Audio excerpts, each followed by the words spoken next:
Friends, நான் doctor Nithya Franklin from food and health. இன்னைக்கு நம்ம பார்க்க போகிறது பொட்டுக்கடலை, அதாவது ரோஸ்டட் கிராம் தாலுடைய பெனிஃபிட்ஸ் பற்றி தான். இதை வந்து நம்ம ஒரு சூப்பர் ஃபுட்டுன்னே சொல்லலாம். ஏன்னா 100 கிராமில் ஆல்மோஸ்ட் வந்து 300 கிலோ கேலரி கொடுக்கும். இதில் இருக்கிற சத்துன்னு பார்த்தீங்கன்னா மேக்ஸிமம் ப்ரோட்டீன் தான் இருக்குது, கொஞ்சமாக வந்து மாவுச்சத்து இருக்குது, ரொம்ப கொஞ்சமாக நல்ல ஃபேட் இருக்குது, நிறைய மினரல்ஸ் இருக்குது, விட்டமின்ஸ் இருக்குது, அயன், கால்சியம், பாஸ்பரஸ் எல்லாமே கொஞ்சம் கொஞ்சம் இருக்குது. ஸோ இதில் புரதச்சத்து நிறைய இருக்கிறதுனால வந்து நம்மளுக்கு டைஜஸ்ட் ஆக கொஞ்சம் நேரம் ஆகும். ஸோ சுகர் லெவலை டக்குன்னு ஷூட் அப் ஆகாது, அதனால டயபெட்டிக்ஸும் சாப்பிடலாம். கொஞ்சமான விஷயத்துல நிறைய கேலரி கொடுக்கறதுனால வளர குழந்தைங்களுக்கு இந்த புரதச்சத்து ரொம்பவே இம்பார்ட்டன்ட். ஸோ அதனால 6 monthsல இருந்து இதை கஞ்சில நீங்க ஆட் பண்ணலாம்.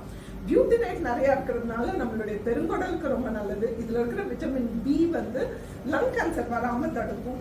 ஸோ இதை வந்து நீங்க ஒரு ஸ்நாக்கா யூஸ் பண்ணலாம், இல்லைன்னா அதனுடைய பவுடரை வந்து கிரேவி திக்கன் பண்ண கட்லெட்டுக்கு இந்த மாதிரி யூஸ் பண்ணலாம், இல்லை குழந்தைங்களுக்கு ஈவன் வந்து வெள்ளத்தோட சேர்த்து உருண்டையாகவும் பண்ணி கொடுக்கலாம்.